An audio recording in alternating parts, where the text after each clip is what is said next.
우리 샤업들 인사할까요? 잘 오셨습니다. 은혜 많이 받으세요. 인사하시고.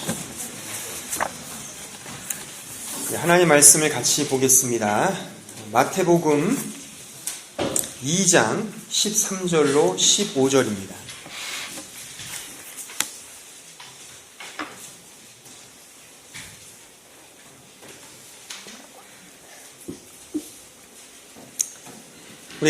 우리 함께 합독하겠습니다. 13절로 15절까지 시작.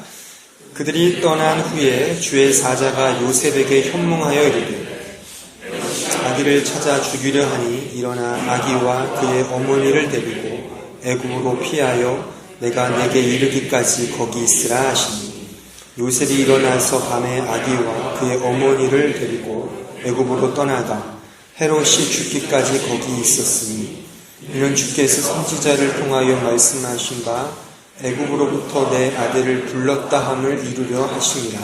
아멘. 오늘 본문은 동방에서 온 박사들이 이제 아기 예수께 경배하고 떠난 후에 이야기를 담고 있습니다. 우리가 지난주에 요 앞에 있는 절을 우리가 살펴보았듯이 이 헤롯이 어떤 간계를 부리죠. 그래서 동방 박사들에게 정확한 위치를 알아보고 나에게 알려달라. 그러면 나도 경배를 하겠다. 그런 술수를 씁니다. 어떤 도움에 의해서 이제 동방 박사는 알리지 않고 그냥 자신의 고국으로 돌아가죠. 이제 이 사실을 알게 된 헤롯은 이제 분을 이기지 못하여 자기 스스로 그 유대인의 왕, 그 아기를 죽이고자 마음을 먹고 이제 그런 명령을 내립니다. 이제 그때 주의 천사가 요셉에게 나타나서 이제 헤롯이 죽기까지 애굽의 피신에 있으라. 이제 그런 언지를 주고 요셉이 이제 자신의 아들과 이제 아기 예수와 마리아를 데리고 이제 애굽으로 피난을 떠납니다. 그런데 오늘 이 본문에 보니까 15절에 이제 마태가 구약의 이 성경 구절을 인용하여 예수의 애굽 피난과 귀환을 인용하고 있습니다. 그것은 바로 호세아의 말씀이에요. 구약 성경 호세아서의 말씀. 제가 마태복음 강해를 하면서 이 마태복음은 그 대상이 유대인이라고 제가 말씀을 드렸어요. 그러니까 유대인들은 어려서부터 성경을 읽으며 자라났습니다. 그렇기 때문에 구약 성경에 대한 그 이해가 참 남달랐고 또 어떤 부분인지를 금방 이해할 수 있었습니다. 그래서 마태는 유대인들을 대상으로 했기 때문에 구약 성경을 인용하면서 지금 자신이 말하고자 하는 이 예수가 어떤 자인지를 지금 소개하고 있는 것이고 분명히 유대인들은 구약 성경을 인용하여 들었기 때문에 틀림없이 이 예수가 이런 분이구나라고 하는 사실을 아주 명확하게 이해했을 것입니다. 그래서 우리도 오늘 이 본문을 우리가 자세하게 이해하기 위해서는 지난번과 마찬가지 다시 한번 이 구약 성경, 이 호세아서에 가서 그 의미가 무엇인지를 찾을 때 비로소 오늘 읽은 이 본문의 말씀이 더 정확하게 들어온다고 생각을 합니다. 자, 그런 의미에서 우리 호세아 11장에 한번 가보겠습니다. 마태복음 읽은 이 2장 15절의 이 말씀이 바로 호세아서 11장 1절을 인용한 거거든요. 자, 호세아 11장 1절로 4절 말씀 제가 읽겠습니다. 이스라엘이 어렸을 때에 내가 사랑하여 내 아들을 애굽에서 불러냈거늘 선지자들이 그들을 부를수록 그들은 점점 멀리하고 바알들에게 제사하며 아로새긴 우상 앞에서 분향하였느니라. 그러나 내가 에브라임에게 걸음을 가르치고 내 팔로 안았음에도 내가 그들을 고치는 줄을 그들은 알지 못하였도다. 내가 사람의 줄 곧 사랑의 줄로 그들을 이끌었고 그들에게 대하여 그 목에서 멍에를 벗기는 자 같이 되었으며 그들 앞에 먹을 것을 두었노라. 자, 여기서 지금 우리가 읽어서 알 수 있듯이 마태는 이 호세아 11장 1절을 인용하고 있거든요. 근데 사실 호세아서 11장 이 1절의 의미는 출애굽 사건을 지금 이야기하는 거거든요. 그러니까 하나님께서 출애굽의, 그러니까 애굽의 포로로 잡혀있던 이스라엘 백성들을 이렇게 해방시키는, 그러니까 불러냈다는 그 사실을 지금 호세아가 기록하고 있는데, 이 사건을 이 이야기를 마태는 예수님의 애굽의 피난과 귀환으로 이렇게 접목시켜서 자신의 복음서에서 기록하고 있다는 사실이죠. 그러니까 조금 맞지가 않지만, 그렇죠? 맞지 않게 보이지만 맞는다는 것이죠. 그것을 오늘 우리가 한번 생각을 해볼 큰 주제인 것입니다. 사실 성경에 보면 그 이스라엘이라는 백성과 예수 그리스도를 이렇게 동일선상에서 비교하는 게 상당히 많아요. 근데 그 근거가 뭐냐면 이스라엘도 하나님이 무수히 많은 민족들 가운데 장자로 택한 백성이고 또한 예수 그리스도도 하나님의 친아들이시잖아요.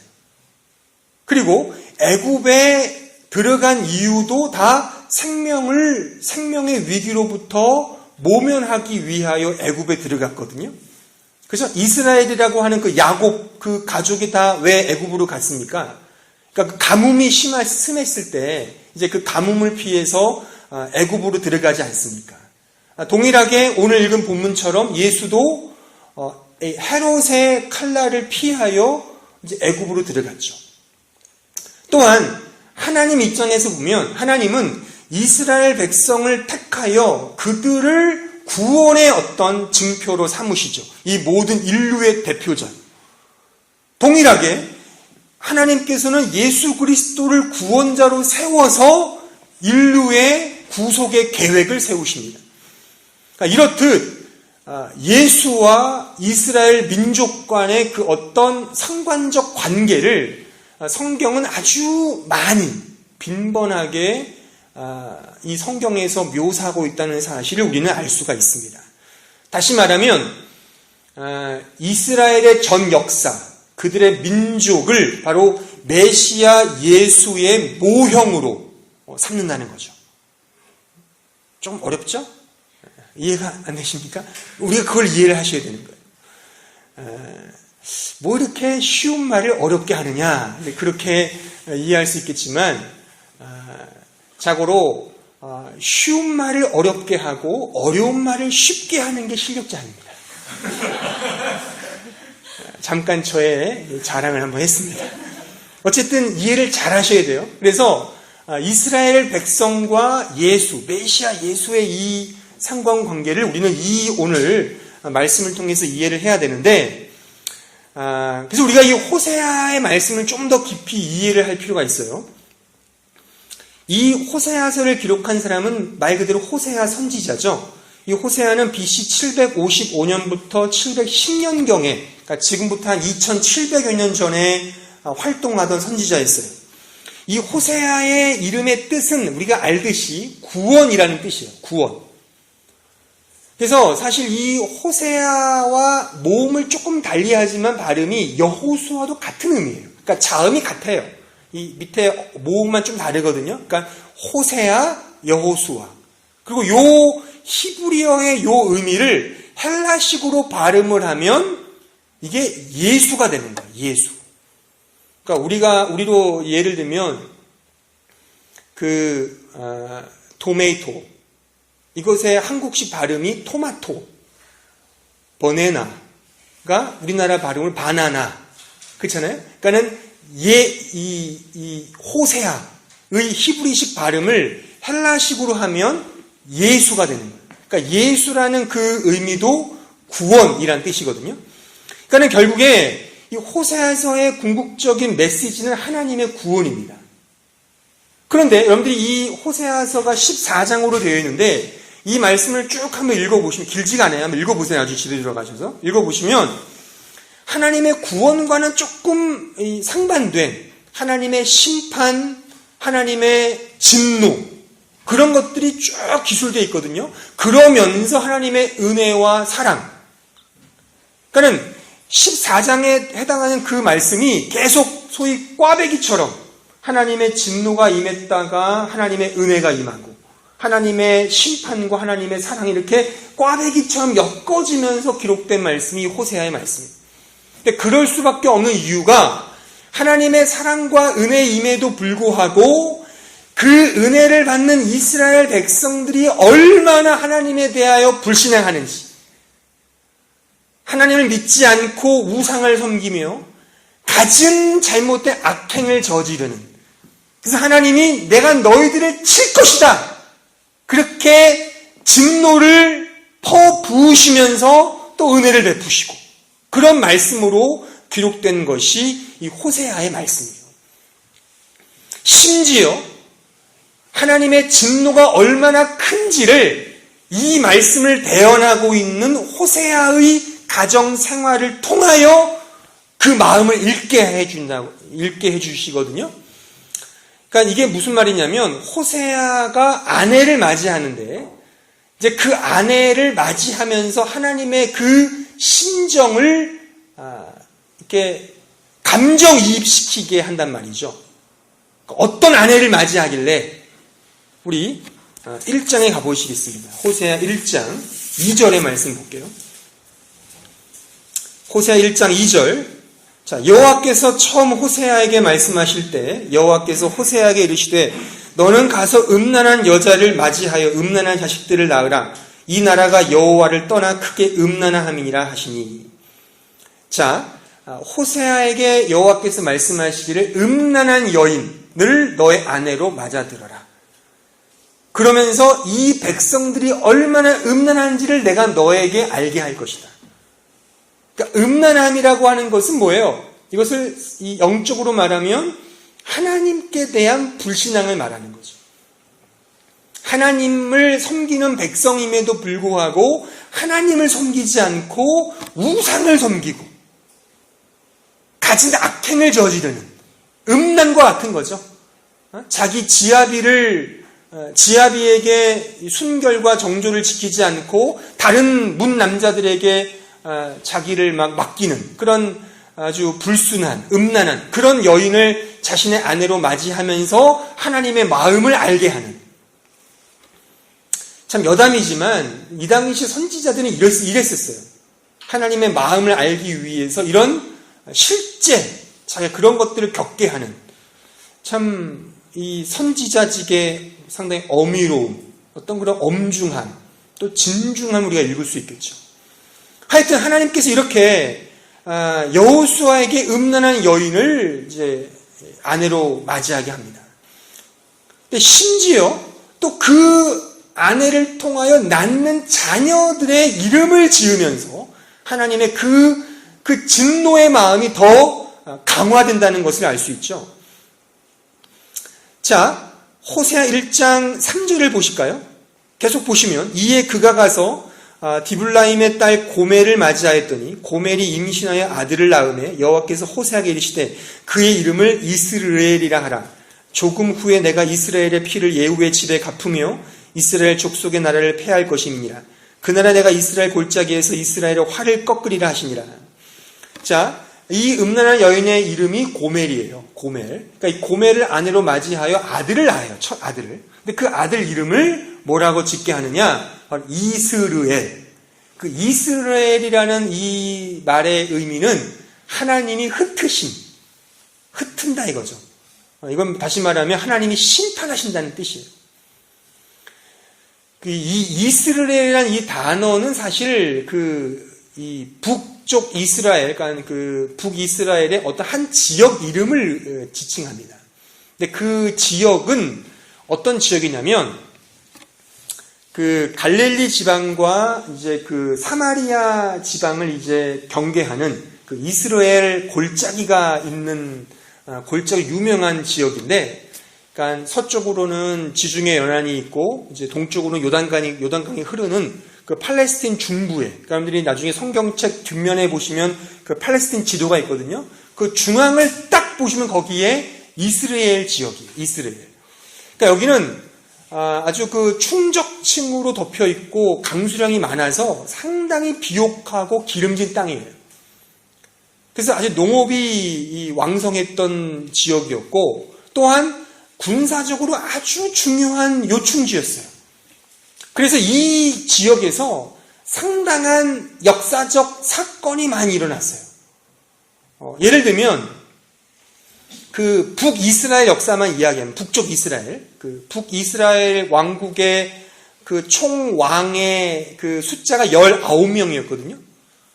4대 왕조에 걸친 19명의 왕이 이제 그 북이스라엘의 역사였는데 그 4대 왕조가 여로보암 왕조, 바하사 왕조, 오므리 왕조, 또 예후 왕조였는데 여기서 이 예후라는 이 인물이 등장하여 자신이 섬기던 그 요람이라는 왕과 이세벨을 죽여요.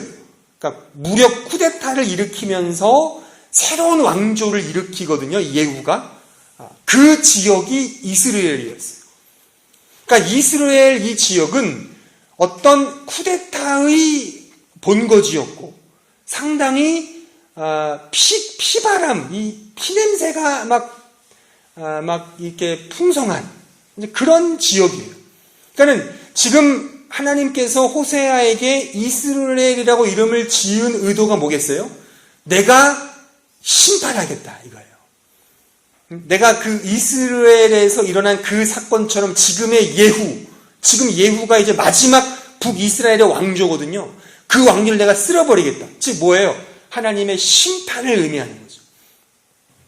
그러니까 호세아가 자기의 큰아들 이름을 지으면서 하나님의 심판을 지금 말하고 있는 겁니다. 또한 두 번째 일을 낳습니다. 우리 6절에 보실까요? 호세아 1장 6절 보시면 고멜이 또 임신하여 딸을 낳음에 여호와께서 호세아에게 이르시되 그의 이름을 로루하마라 하라. 내가 다시는 이스라엘 족속을 국률이 여겨서 용서하지 않을 것입니다. 그러나 내가 유다 족속을 국률이 여겨 그들의 하나님 여호와로 구원하겠고 활과 칼이나 전쟁이나 말과 마병으로 구원하지 아니하리라 하십니다. 자, 여기 보시면 로루하마, 이게 무슨 말이냐면 우리가 읽었듯이 이거는 국률이 여기지 않는다는 뜻이에요. 로루하마. 그러니까 루하마가 국률이 여긴다, 기뻐한다, 예뻐한다는 뜻이고 앞에 접두어 로가 영어로 not의 의미거든요. 부정의 의미. 그러니까 내가 국률이 여기지 않겠다, 그런 의미예요. 그러니까 이 의미 자체가 굉장히 하나님의 마음을 읽을 수 있잖아요. 그러니까 얼마나 이스라엘 백성들이 하나님께 속을 썩혀드리고 또한 죄악을 범하며 우상을 섬겼는지를 알 수 있죠. 더 나아가서 이제 8절에 보실까요? 세 번째 이제 아들을 낳습니다.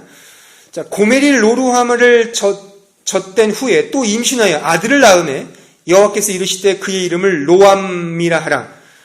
너희는 내 백성이 아니요 나는 너희 하나님이 되지 아니할 것임이니라.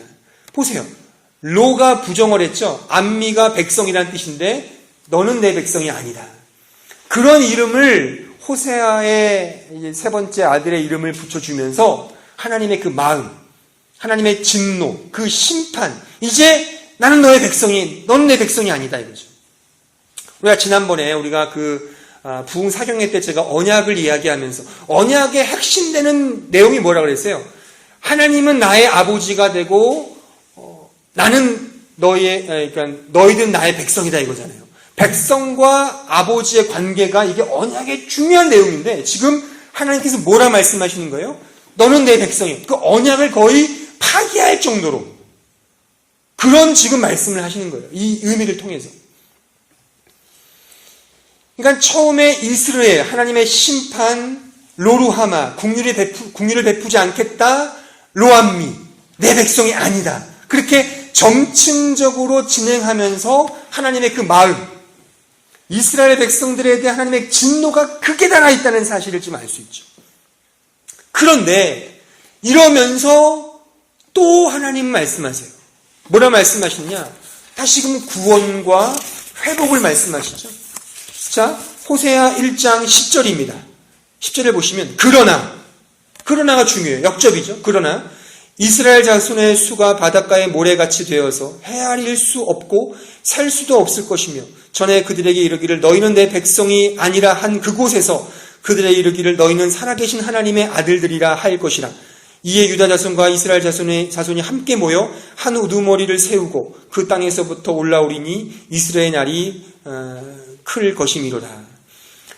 다시금 하나님의 회복과 구원을 지금 약속하고 있는 거예요. 자, 여러분들, 우리가 이런 약간의 이 의미의 변화를 통해서 무엇을 이해할 수 있느냐? 사랑하는 사람에게 실망을 하면 어떻게 하시죠? 화를 내죠. 반면에 사랑하지 않는 사람에게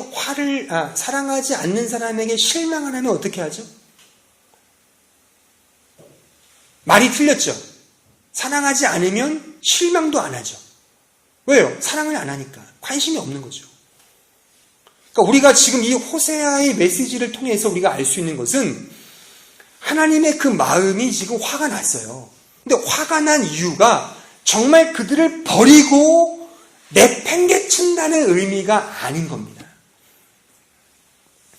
여러분들 아이들이 어릴 때 유치원에서 재롱잔치를 한다든가 또는 학교에서 무슨 학예회를 하면 그 모습을 보고 있는 부모의 막 손에 땀이 나고 막 입이 바짝바짝 마르고 막 떨리는 경우가 언제 그러죠? 담임선생님이 훈화하실 때 손발이 떨립니까? 다른 옆집의 철수가 막 노래 부를 때 막 애간장이 타나요? 내 자식이 앞에 서서 노래를 부르거나 시를 낭송하거나 뭔가를 할 때 부모가 더 떨리는 거예요. 땀이 나고 막 입이 바짝바짝 마르는 거죠. 왜요? 내 자식이니까. 근데 그런 자식이 속을 썩이면 욕이 나오는 거죠. 찻집에 가는 거예요. 그런 하나님의 마음을 우리는 이 호세아의 이 꽈배기같이 흐르는, 이 꽈배기처럼 막 이렇게 흐르는 하나님의 진노와 심판과 그의 구원의 이 흐름 속에 우리는 읽을 수 있으셔야 합니다. 자, 그런 의미에서 우리가 아까 읽었던 이제 본문에 돌아와서 호세아 11장 1절부터 한번 보실까요? 이런 마음을 가지고 우리가 호세아 11장 1절부터 한번 보시면, 자, 보세요. 제가 읽어드릴게요. 자, 이스라엘이 어렸을 때에 내가 사랑하여 내 아들을 애굽에서 불러냈거늘 선지자들이 그들을 부를수록 그들은 점점 멀리하고 바알들에게 제사하며 아로새긴 우상 앞에서 분향하였느니라. 그러나 내가 에브라임에게 걸음을 가르치고 내 팔로 안았음에도 내가 그들을 고치는 줄을 그들은 알지 못하였도다.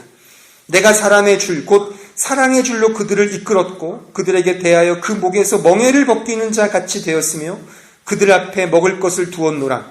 그들은 애굽 땅으로 되돌아가지 못하겠거늘 내게 돌아오기를 싫어하니 아수르 사람이 그 임금이 될 것이라. 칼이 그들의 성읍들을 치며 빗장을 깨뜨려 없이 하리니 이는 그들의 계책으로 말미암음이라. 내 백성이 끝끝내 내게로 물러가나니 비록 그들을 불러 위에 계신 이에게로 돌아오라 할지라도 일어나는 자가 하나도 없도다. 에브라임이여 내가 어찌 너를 놓겠느냐. 이스라엘이여 내가 어찌 너를 버리겠느냐. 내가 어찌 너를 아드마같이 놓겠느냐. 어찌 너를 수보임같이 두겠느냐. 내 마음이 내 속에서 돌이키어 나의 국률이 온전히 불붙듯 하도다. 내가 나의 맹렬한 진노를 나타내지 아니하며 내가 다시는 에브라임을 멸하지 아니하리니 이는 내가 하나님이요 사람이 아님이라. 내 가운데 있는 거룩한 이는 진노함으로 내게 임하지 아니하리라. 그들은 사자처럼 소리를 내시는 여호와를 따를 것이라.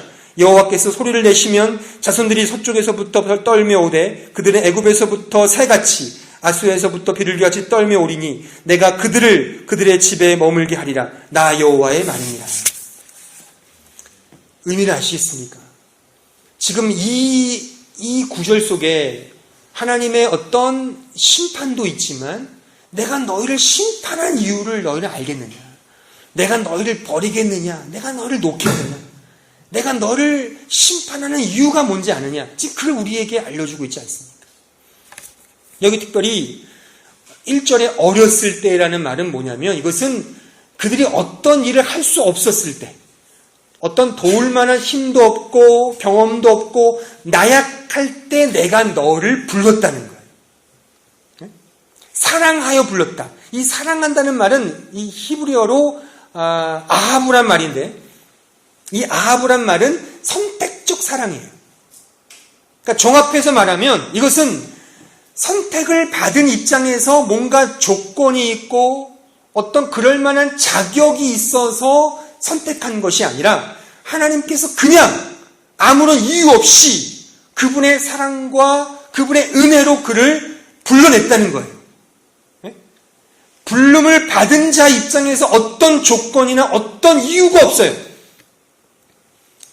불러내서 하시는 이게 뭐예요? 3절에 보시면 내가 에브라임에게 걸음을 가르치고 내 팔로 안았음에도 내가 그들을 고치는 줄을 그들은 알지 못하였다. 여러분들 어떤 거를 가르치고 고치려고 할 때 굉장히 힘들죠. 그 부부간에 언제 많이 싸워요? 네? 남편이 아내에게 운전 가르쳐줄 때 무지 싸우잖아요. 저도 이제 앞으로 싸울 날이 좀 가까이 오고 있습니다. 제가 요즘에 그 집에서 우리 애들과 같이 보는 그 예능 프로 중에 그 동상이몽, 괜찮아 아주 그 은혜로운 프로를 잘 보고 있습니다. 그 동상이몽이 뭐죠? 같은 침상에서 서로 다른 꿈을 꾼다는 거잖아요. 그러니까 같은 것에 대하여 서로 다른 상반된 생각으로 이렇게 살아간다는, 그러니까 어머니와 이제 애들 간의 그런 동상이몽을 이제 재미나게 이렇게 연출한 내용인데, 거기서 제가 좀 주목해 보는 게 뭐냐면 그 어머니의 열정이에요. 엄마의 열정.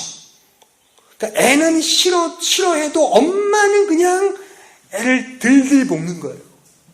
잔소리 하면서 그냥 그러면서 이제 갈등이 생기는 거죠. 근데 한번 가만히 생각해 보세요. 그래, 열정이 없는 엄마가 있을 수 있을까요? 그러니까 10대 애를 키우면서 한 번 이상 엄마 정말 날 낳은 엄마 맞아? 어? 정말 나한테 왜 이래? 그런 원망 섞인 소리 한 번 안 들어본 엄마라면 그 엄마가 아닙니다. 그 엄마는 그런 거예요. 그러니까 지금 우리가 읽은 이 호세아 말씀이 그것과 같은 거죠. 지금 하나님께서 이스라엘 백성들을 택하셨어요. 근데 택하신 이유가 좋은 종자를 택했으면 이 종자가 좋은데 안 되니까 얘에게 문제가 있잖아요. 그렇잖아요. 좋은 종자인데 못했으니까 얘에게 문제가 있는 거잖아요. 그게 아니잖아요. 종자 자체가 썩었어요. 그런 썩은 놈을 하나님이 불렀단 말이에요. 불러서 걸음마를 가르치고 하나하나 가르치고 고치고 있는 가운데 있는 거예요. 그러면서 하나님의 그 마음, 욕을 하고 진노하고 윽박지르고 협박하는, 때로는 애걸복걸하는 부탁을 하죠. 부모가 요즘에는 자식에게 애원을 하잖아요. 제발 그러지 좀 마라. 애가 머리가 크면 혼을 못 내니까 이제. 아마 지금 여기 유학생들 그런 말을 종종 전화상에 들으시죠. 제발 그러지 마라. 이번에는 좀 끝내고 오렴. 이렇게 부탁을, 애원을 하죠. 옛날 같았으면 야 임마 너 뭐해 빨리 와!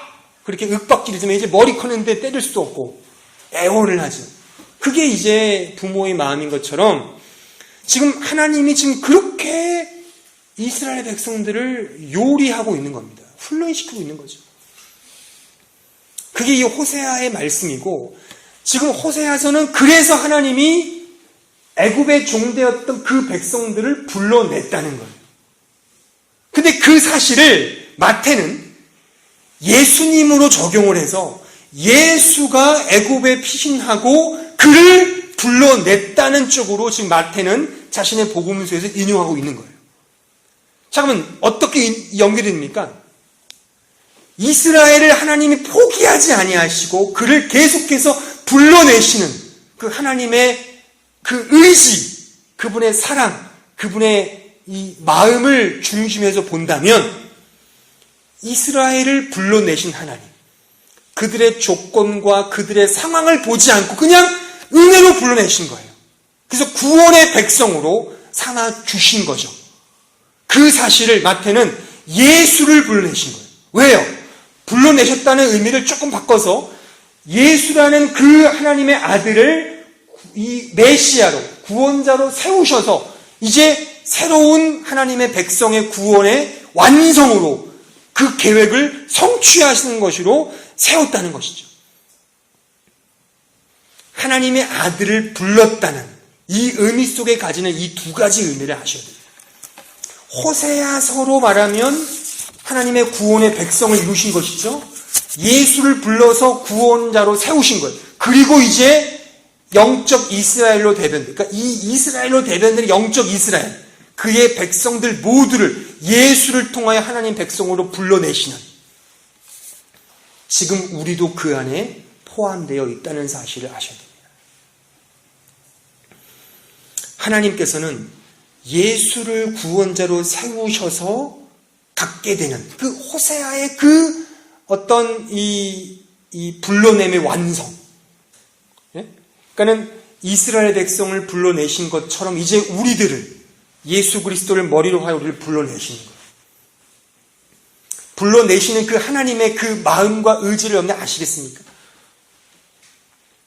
그러면서 이 모든 것들을 완벽하게 이루시기 위해서 이제 예수님을 보내시잖아요. 그러니까 불렀다는 게 우리의 구세주로 세웠다는 거 아니에요. 그 세운 하나님의 마음과 의지를 아시냔 말이죠. 변함이 없는 거예요. 이 사실은, 이 확인 앞에 우리가 어떤 마음을 가질 수 있느냐.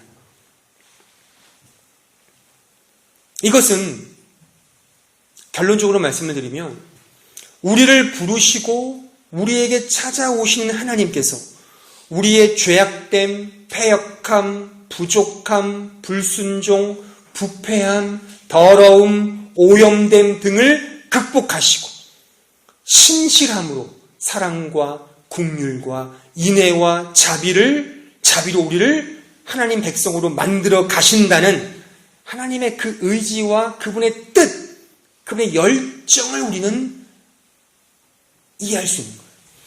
이것을 관철시키기 위해서 독생자 아들을 보내시기까지 하셨다는 거예요. 여기에 변함이 있을까요? 그러니까 내가 믿는 하나님, 내가 이해하고 알고 있는 예수 그리스도, 또한 그분이 왜 오시는지에 대한 그 답을 아는 자의 마음의 그 확신, 그게 무엇일까요? 그 힘이 뭘까요? 그러니까 여러분들이 하나님을 믿는다 안 믿는다의 그런 차원을 넘어선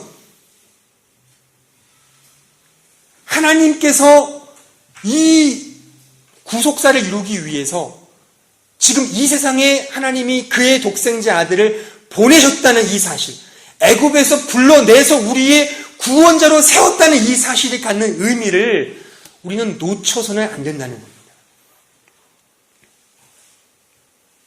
고린도후서 6장 10절에 보면 이런 말씀이 있죠. 근심하는 자 같으나 항상 기뻐하고 가난한 자 같으나 많은 사람을 부유하게 하고 아무것도 없는 자 같으나 모든 것을 가진 자로다. 이 고백을 할 수 있는 그 신자의 영광된 위치, 그 지위, 그 상태, 그것을 우리가 이해하란 말이죠.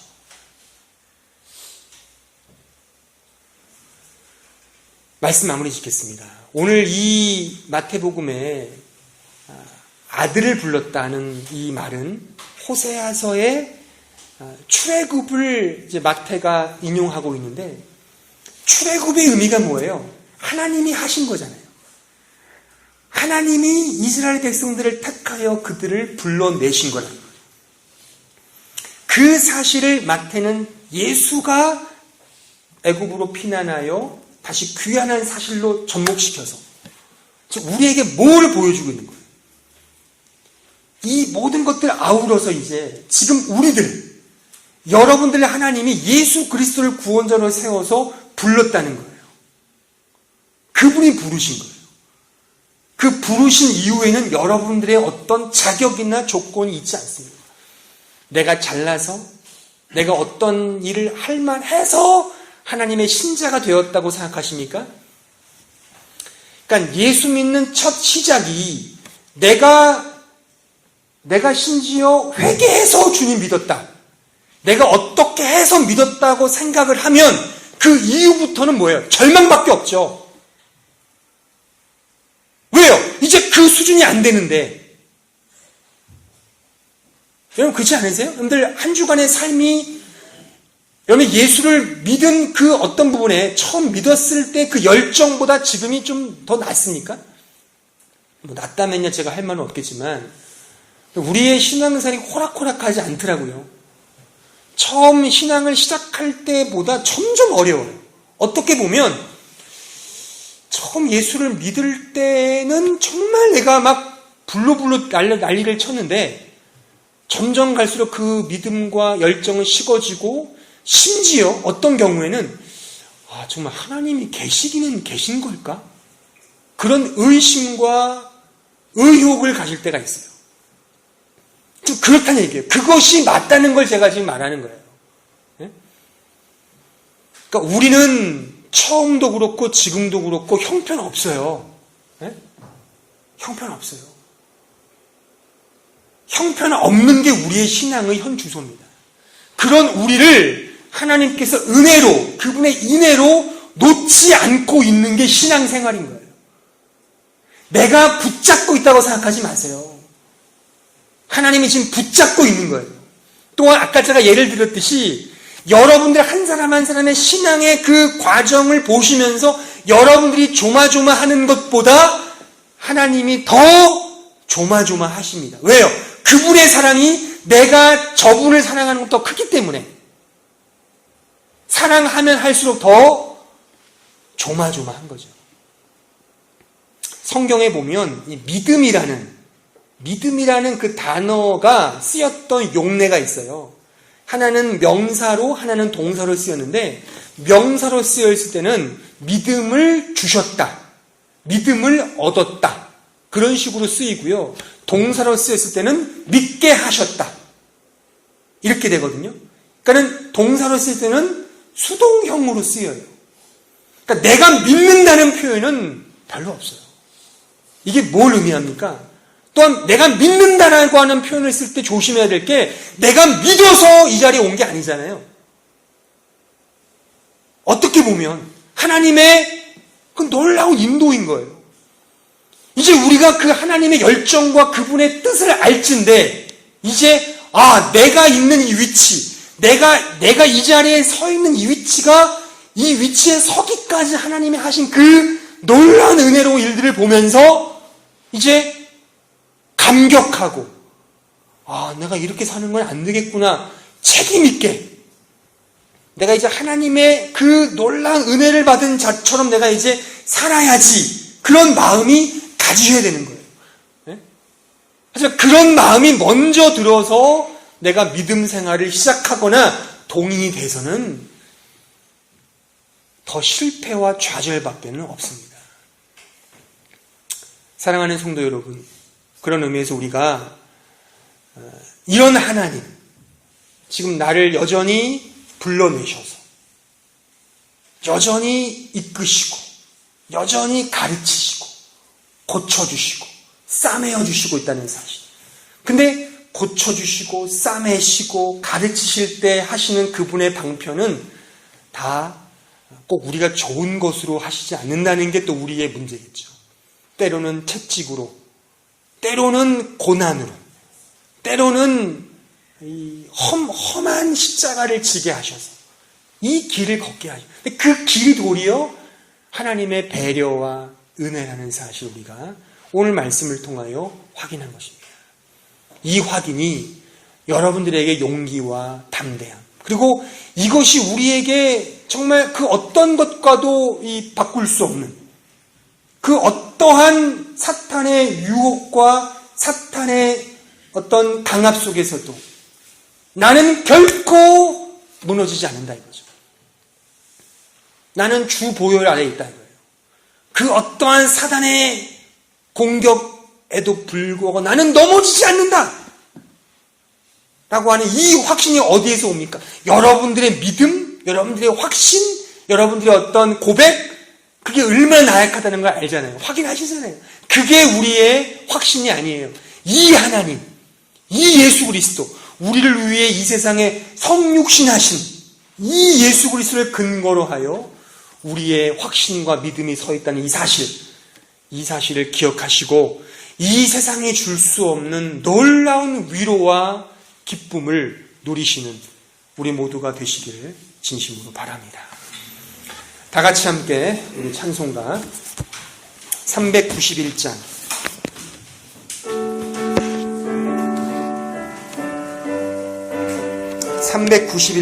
찬양하시겠습니다.